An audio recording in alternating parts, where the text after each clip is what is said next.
Welcome to Beyond Your Troop Meeting, your gateway to making memories, exposing girls to new experiences, and adding something special to her experience with your troop. This mini-module points you to vital information necessary to safely conduct entry-level group trips away from your regular meeting place. These could include field trips during meeting times, day trips on the weekends, or simple indoor overnight experiences such as Girl Scout slumber parties. Completion of a brief knowledge check at the end of this module gives you volunteer training credit and serves as your acknowledgement that you understand the safety policies required to limit risk and ensure safety of all participants. Ready to start? So, why is it important to get out and about with the girls? Well, because getting out and about, whether in a community parade or exploring the great outdoors, has been a critical component of Girl Scouts since its founding. Girls have tons of energy and love to move and explore. Equally important, some say that going on adventures is what brings the girls back year after year. This video is going to introduce 3 key topics. However, supporting resources to help you use this information will be found directly below. We are going to talk about girl readiness and progression and how building upon the girls' skills step by step is the best way to go. We'll suggest places that you may get ideas for where to go and what to do. Finally, we will talk about the safeguard put into place so that when you are out and about with responsibility for other people's children, all of your bases are covered. Before we move forward, let's take a moment to establish what girl readiness and progression mean. Simply stated, a girl's readiness for a particular activity is based more upon her emotional and physical maturity than upon her age. Her knowledge and skill level and experience combined with her emotional and physical maturity determine her level of readiness. 2 girls at the same age level may have very different levels of readiness for the same activity. Progression means to start with simple trips that are short in duration and build over time to longer trips that are more demanding both physically and emotionally. Even if you are brand new to Girl Scouting, you probably have thought about progression before. While the girls might want to plan a fantastic journey limited only to their wildest imaginations, it is important for you to work with them to help select an outing or overnight that matches their degree of readiness. You are going to be in a better position to determine the girls' degree of readiness if you observe them in different situations and on different types of trips.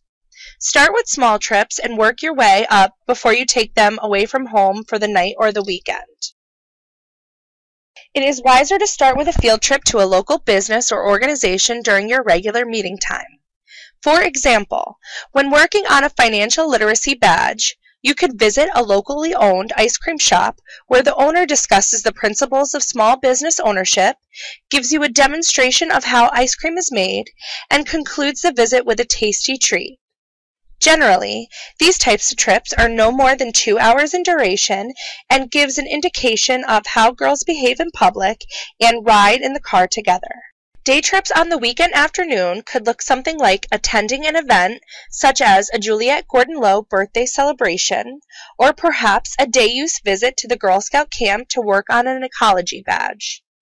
This allows you to see if the girls are able to be on time, dress appropriately, and remember to bring the requested supplies and signed permission slips. Simple overnight trips could include a service unit organized thinking day lock-in in a local church, an overnight with a troop at the zoo or the museum, or perhaps even a sleepover in your fenced-in backyard to help the girls get used to the nighttime in the outdoor sound. Extended overnight trips might look like 2 nights at a council campsite, or in the case of older girls, it could involve traveling to another part of the state or even beyond. It is important to know that further training and approval may be required for outdoor camping and also for trips lasting 3 nights or more. One of the great benefits of Girl Scouting is an opportunity to travel with Girl Scout friends around the globe, and girls who do so gain enormous benefits. They develop self-confidence and learn leadership skills by planning and earning money to pay their own way. They gain cultural insight and appreciation for differences.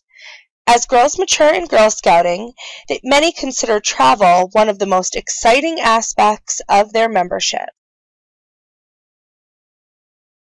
The first, most logical place ideas for troop field trips will come from are the activities that you encounter in the journey and badges.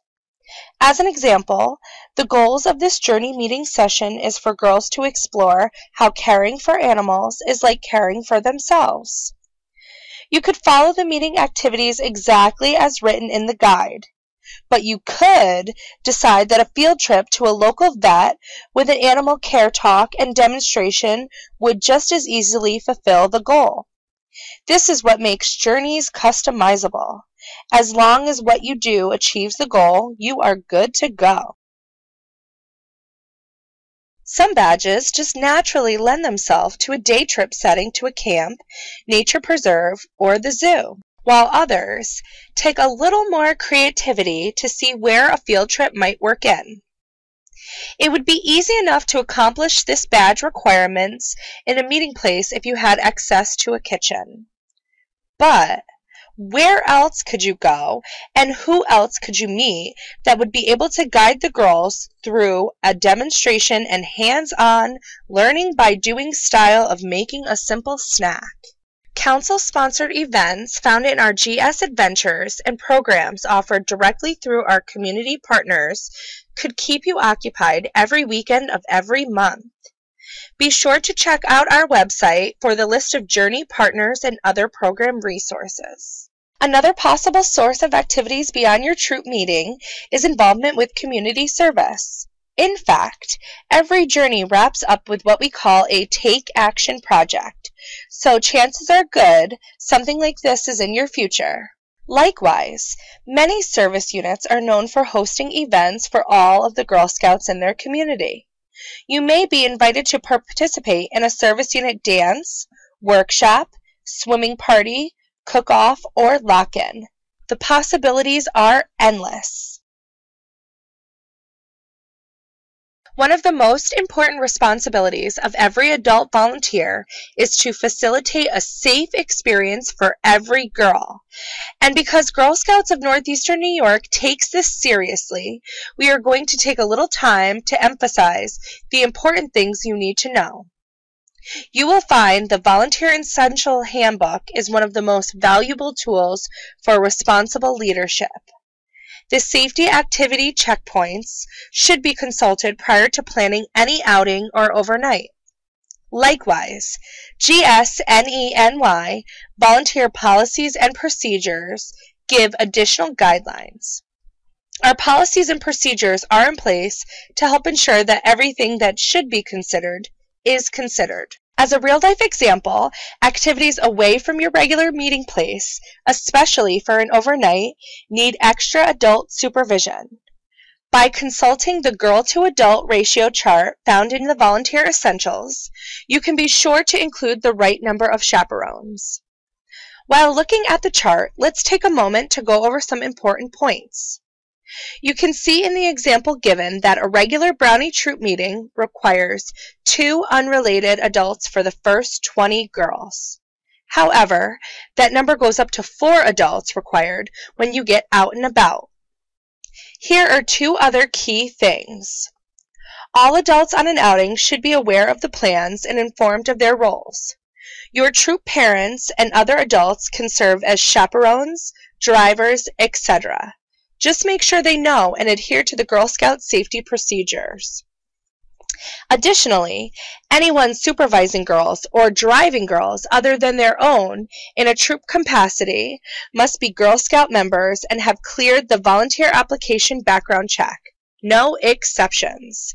Keep in mind that as volunteers, you are assuming responsibility and liability for other people's children, and everyone should be cleared and covered by Girl Scout insurance. Being prepared means having someone with you who is trained and certified to handle simple accidents or emergencies. Permission forms are required to be signed by the girl's parent or guardian every time the girl goes on an outing.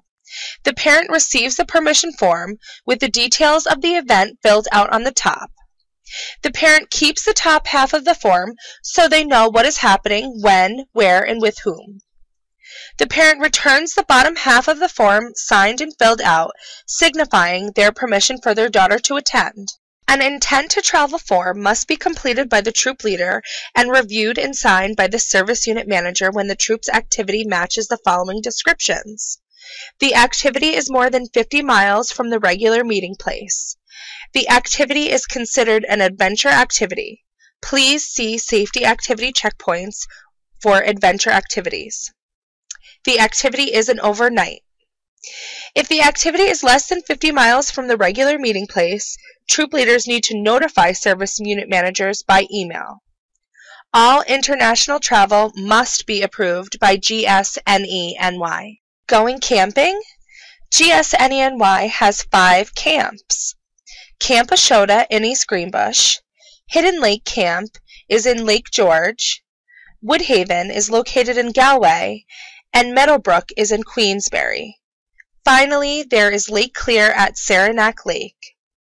If you are using one of GSNENY camps, a self-guided site orientation is required. Troops using tent sites or participating in outdoor activities such as hiking or cooking over a fire will need a registered adult to complete an outdoor skills training. If camping outside of GSNENY properties, an intent to travel form must be completed. Now let's talk about transporting girls in vans and cars. When venturing out from your usual meeting place, you will most likely be transporting girls from point A to point B and back again. Your chaperone drivers need to be background cleared, adult Girl Scout membered, licensed and insured, and over the age of 18. Your girls should be instructed to wear their seatbelts at all times when traveling. You should make sure that travel packets are provided in the glove box of each car. Now, what are travel packets? Travel packets are generally large envelopes containing important information that goes into the glove box of each car transporting girls. Travel packets should contain the following information: copies of permission slips for the girls in the car, copies of sealed health history forms for the girls in the car, a first aid kit, Girl Scout Council emergency contact numbers along with emergency procedure information, address and telephone numbers of the destination as well cell phone numbers for every chaperone on the trip, supplemental accident report. The troop leader keeps a master copy of all the information that goes along with the girls in each car and makes sure that each driver has the name and number of the person who has been designated as their emergency contact back at home in the event that a phone tree needs to be activated. As a leader, you do a lot to make sure that the girls in your care stay safe, but the girls have responsibility too. In meetings prior to the trip, impress upon the girl the importance of safety when out and about. Engage them by soliciting ideas from them when how to stay safe. During your discussion, be sure to cover and practice the buddy system and what to do if someone gets lost. Lastly, if a girl wears shirts or hats with their name on them, be sure to display only their first name, not their first and last. That's everything we want to cover right now. Remember, the resources below are always available for you to review and take the brief knowledge check to ensure you've received volunteer training credit. We wish you and the girls tons of fun beyond your troop meeting.